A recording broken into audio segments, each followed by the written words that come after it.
국회의 협조를 부탁드립니다.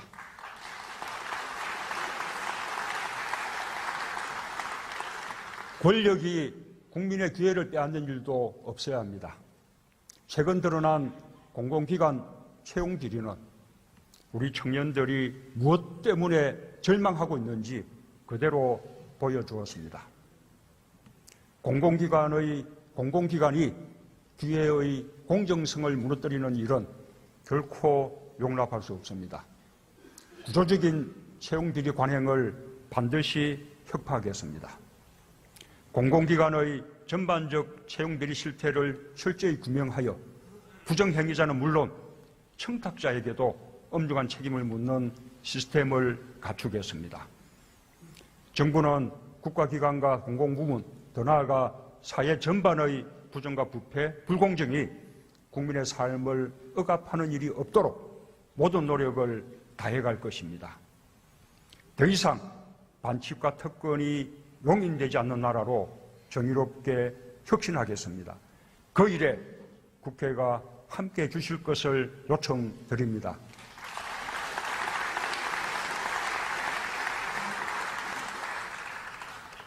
한반도는 우리 국민이 살고 있고 살아갈 삶의 공간입니다. 안전해야 합니다. 평화로워야 합니다. 이는 헌법이 대통령에게 부여한 책무이기도 합니다. 새 정부는 그 어느 때보다 엄중한 안보 환경에서 출범했습니다. 정부는 당면한 상황을 안정적으로 관리하는 한편 궁극적으로 한반도의 평화를 실현하기 위해 노력하고 있습니다. 우리 정부는 출범 이래로 지금까지 확고하고도 일관된 원칙을 가지고 한반도 문제에 임해왔습니다. 앞으로도 마찬가지일 것입니다. 첫째, 한반도 평화 정착입니다. 우리가 이루려는 것은 한반도 평화입니다. 따라서 어떠한 경우에도 한반도에서 무력 충돌은 안 됩니다. 한반도에서 대한민국의 사전 동의 없는 군사적 행동은 있을 수 없습니다.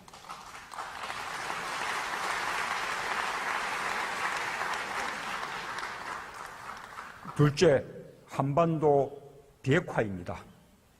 남북이 공동선언한 한반도 비핵화 선언에 따라 북한의 핵 보유국 지위는 용납할 수도 인정할 수도 없습니다. 우리도 핵을 개발하거나 보유하지 않을 것입니다.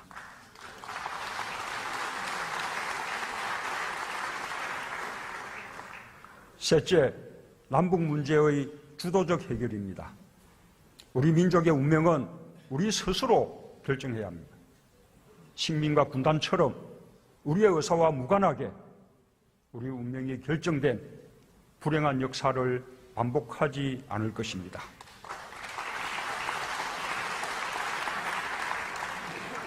넷째, 북핵 문제의 평화적 해결입니다.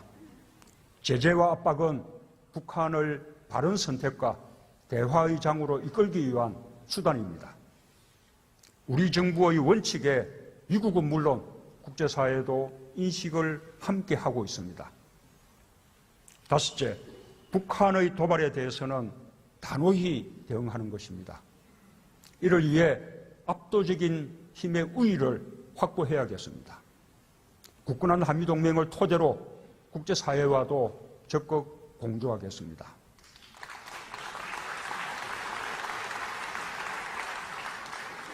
우리 정부는 이상의 원칙을 바탕으로 한반도 문제 해결을 위해 다각도로 노력하고 있습니다.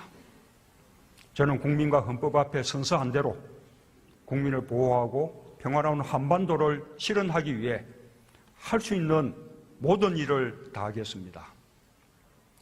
북핵 문제 앞에서 정부와 국회 또 여와 야가 따로 일 수 없습니다.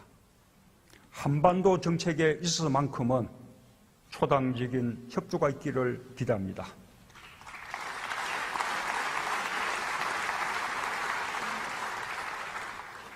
존경하는 국민 여러분, 국회의원 여러분, 정부는 사람 중심 경제를 본격 추진하고 민생과 튼튼한 안보를 뒷받침하기 위해 2018년 예산안과 세법 개정안을 국회에 제출했습니다. 내년도 예산안 총 지출은 429조 원입니다. 올해보다 7.1% 증가한 수준으로 세계 금융위기 이후 가장 높은 증가율입니다. 새 정부 출범 후 처음 편성한 예산입니다. 경제와 민생을 살리기 위해 재정이 보다 적극적인 역할을 해야 한다고 판단했습니다. 재정 건전성 유지에도 만전을 기했습니다. 불효불급한 예산에 대한 강도 높은 구조조정을 통해 11조 5천억 원의 지출을 줄였습니다. 5조 5천억 원의 추가 세수가 확보되도록 세법 개정안도 제출했습니다. 국가 채무는 GDP 대비 39.6%로 올해와 비슷한 수준을 유지하도록 했습니다. 내년도 예산안과 세제 개편안은 일자리, 가계소득 증대, 혁신성장, 국민 안전과 안보에 중점을 두었습니다. 먼저 일자리 예산을 대폭 증액했습니다. 올해보다 2조 1천억 원 증가한 19조 2천억 원입니다. 우리 국민들, 특히 청년들에게 가장 절실한 예산입니다. 요즘 우리 경제가 좋아지고 있는데 고용 상황이 개선된다면 우리 경제는 더욱 상승세를 탈 수 있을 것입니다. 공공부문이 고용 창출을 선도하고 국민들에게 필요한 서비스를 제대로 제공할 수 있도록 했습니다. 경찰, 집배원, 근로감독관 등 민생 현장 공무원 3만 명을 늘리고 보육, 요양 등 사회 서비스 일자리도 1만 2천 개 만들겠습니다. 민간 부분에서도 좋은 일자리가 많이 만들어지도록 지원하겠습니다. 중소기업이 청년 3명을 정규직으로 채용할 경우 1명분 임금을 지원하는 중소기업 추가 채용 제도를 내년에 2만 명으로 늘리겠습니다. 고용을 늘린 중견기업과 중소기업에 대한 세제 지원을 확대하겠습니다. 일자리 질을 개선하기 위한 지원도 강화했습니다. 예산안이 통과되면 비정규직을 정규직으로 전환하는 중소기업은 1인당 전환 지원금과 세제 지원이 대폭 늘어납니다. 임금을 인상한 중소기업의 세액 공제율도 2배 확대됩니다. 둘째, 국민들의 가처분 소득을 늘려주는 예산을 대폭 증액했습니다. 가계의 기초소득을 늘리고 생계비 부담을 줄여줌으로써 소비나 저축에 여력이 생기도록 하려는 것입니다. 서민층의 소득 증대는 소득주도 성장의 기반이기도 합니다. 주거급여와 교육급여를 인상해 기초생활보장급여를 현실화하겠습니다. 저소득층 청년들이 활용하도록 청년희망 키움통장 제도를 신설했습니다. 가계의 의료비 부담을 대폭 줄이고 국가 책임을 높였습니다.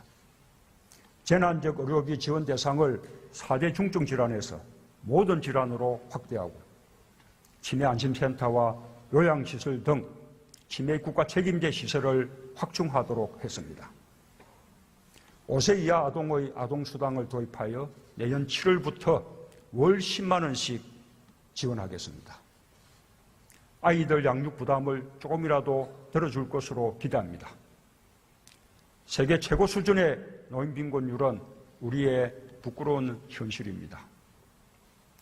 기초연금을 월 25만 원으로 인상하고 지급 대상을 확대하겠습니다.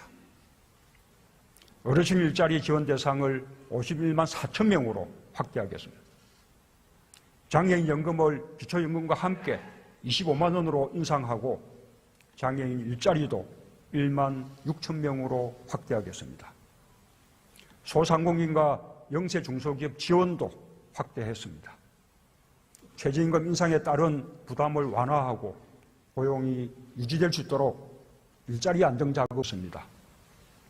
사회적 대화와 대타협이 얼마든지 가능하다는 것을 확인시켜 주었습니다. 참으로 우리 국민들이 자랑스럽습니다. 우리 국민들은 언제나 정치의 변화를 주도해 왔습니다. 지금도 국민들은 정치의 혁신을 요구하고 있습니다. 내 삶을 바꾸는 정치를 요구하며 스스로 나서고 있습니다. 이제 우리 정치권이 국민의 의지를 받들어 실천할 때입니다. 우리 정치가 지쳐지지 않게 협력하여 국민의 기대에 부응해야 합니다. 100일 앞으로 다가온 평창 동계올림픽과 패럴림픽의 성공은 국가적 과제입니다. 오늘은 그리스에서 출발한 성화가 도착하는 날이기도 합니다. 평창 동계올림픽과 패럴림픽은 한반도의 평화를 다질 수 있는 절호의 기회입니다. 국회와 의원님들께서 관심을 갖고 함께 주시길 부탁드립니다.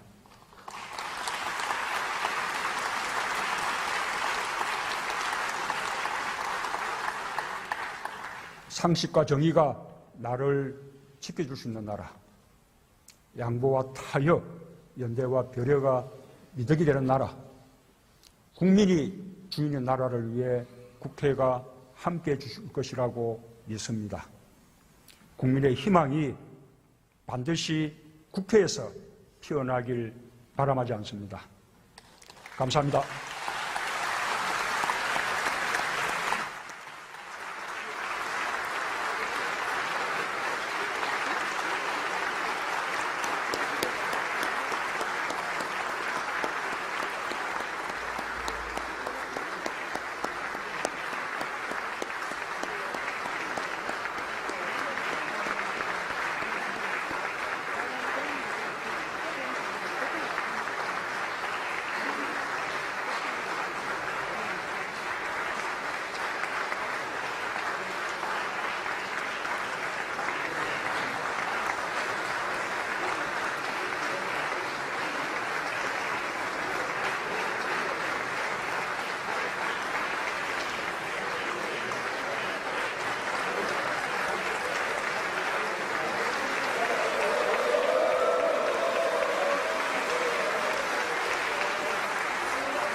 네.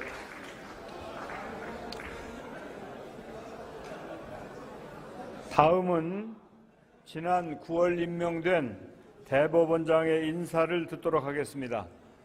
김명수 대법원장 나오셔서 인사해 주시기 바랍니다.